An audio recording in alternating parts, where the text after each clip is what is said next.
Hey, I'm Dan Harris from Nylon. I'm here with Brendon Urie from Panic at the Disco. In the disco? At the disco? At the, in the. At. The prepositions are. Cindy said in, and I got confused. It's that New Jerseyan. Yeah, we just did a joint interview with Cyndi Lauper, who wrote the music for Kinky Boots, in which you are starring right now. Yeah. So we asked some folks for questions for you, and we got, I think, 4,000 or something like that. Some crazy amount of questions. You got a lot of fans, man. That's great. That's great. So here's one. Do you have different vocal warm-ups now compared to the ones you do for tour? I do, and I'm gonna definitely carry over from what I've learned from this into the rock world, because what I had taught myself over the last decade, it wasn't totally different, but there's new things that I've picked up now that have saved me for the show. Doing 8 shows a week, doing so many songs, and it's mostly the talking in the show that just kills your larynx and your throat. But yeah, there's definitely new stuff I've learned. Pulling my tongue out, there's like a whole thing. Pulling your tongue out? Yeah, that's like one of the things. You pull out your tongue while you're doing warm-ups, and it's supposed to get it away from your. It's really bizarre. It must look pretty weird. It looks awesome. It's very cool. So, okay, so do you get to keep the high heels after the shows are over, or do you have to return them? Well, I get to keep those things. Those are custom, baby. So when I showed up to get fitted for them, I had my skinny jeans on. I was like, maybe I should take these off to fit. He's like, you're going to be fine. So now that I have them, everybody calls me squeaky boots, because they're brand new and everybody's are like worked in, so every time I walk it's ring, ring, ring. But yeah, I get to keep them. So I plan on being Lola. I want to be a drag queen for Halloween, because I got the boots. Yeah, absolutely. Yeah. Use them. Do you see yourself pursuing acting more in the future? Musical theater, movies, TV, etc.? Yes, I would love to do all of that. Anything, really. This was my first real jump into acting, and I was so terrified. But I know that that's a good sign. When I'm scared, like really anxious, I know that's a choice you can make, to just completely fail and then try again, or to just succeed and just run headfirst into it and see what happens. I love scaring myself, so that it helps. Cyndi Lauper said that he's going to be a movie star, just for the record. How nervous were you when you performed on the first night versus now? So you've been doing this about 4 weeks. Mm-hmm. Are you still nervous, or have you gotten comfortable? Nervous, no. I was nervous the first night, and only because of one reason. When I had a full dress rehearsal the day of my first show, and I went up to greet my dad, first scene, and I grabbed the champagne glass and it fell. I was like so nervous, I shook it and it like dropped off the top of the unit, shattered everywhere, and everybody in the cast just grabbed it and kind of went back to the scene. But after that I was like, okay, I know I won't do that again. So after that, the first show I walked out, I was just white knuckling that thing. I was like, I'm not letting you go, and then handing it off. It was just like, no. And then after that, I was like, all right.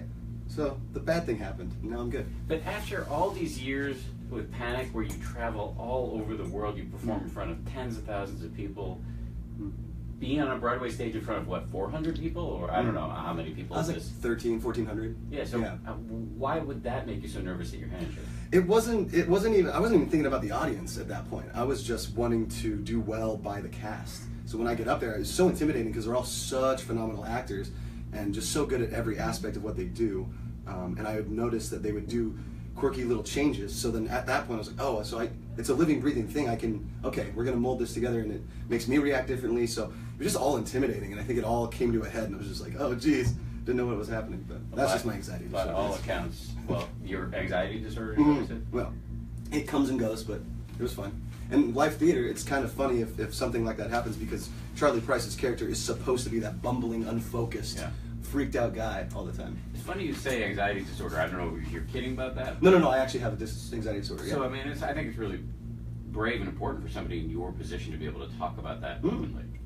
Absolutely. I mean, it's just a real thing. But that was, even when my band, so when Panic was starting off tour, it felt natural to want to perform. So that was never like a crazy thing. And then this was so brand new to me, such a new thing, that, like I said, just being around all the people in the cast and having been a fan of the show, it's a little daunting. It's like being around Cyndi talking about music, and you're just like, what is happening right now? Yeah. This is so surreal. It was just like everything, compiled into one emotion, and then you're just like, what? I don't know what's going on. Just throwing a champagne glass everywhere. Could have been worse. Could have been much worse. So what are your plans for after your run on Kinky Boots? Because you're going through early August. Yes. Will you be writing new music, touring, taking a break? What's the plan? Yeah, so I'm actually writing music like in between shows. Came in here, was working on a couple beats. Yeah, when I'm done here, August 6th is my last show, and then I'm going back to LA to start Frankensteining all my ideas into whatever an album could be. I think your fans are going to be very excited about that. I hope so. And here's the last question. What touristy things have you done or will you do while living here in New York City? I haven't had a lot of time to do that much, but the last like touristy thing I did, I don't know if it's touristy. I walked to the High Line, went to Chelsea Market.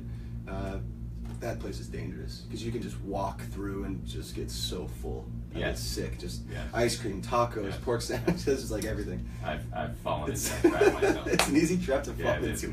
But then you walk it off in the High Line. Yeah. For those of you who don't live in New York City, the High Line is this incredible park that was built onto these old elevated train tracks, and it runs for blocks and blocks and blocks along the west side of the city. Beautiful. But at one point, there's this little trap in there called Chelsea Market where they have delicious food, and you can get really fat really very quickly. Yeah, you feel very sick. You don't look fat, but even slightly. That's very kind of you. No, I'm just kidding. No, it's definitely dangerous, man. I just leave there sick every time. I can't help it. I don't know why. Self-control, discipline. I don't know what those things are. Yeah, you're my brother in that sense. Thank you very much for doing this. Really Absolutely, appreciate man. it. Really appreciate it. Yeah, we're going to do another interview for Nightline, and this piece will air in the not too distant future. We'll let you know. But thanks again. Thanks, but man. thank you guys. Bye.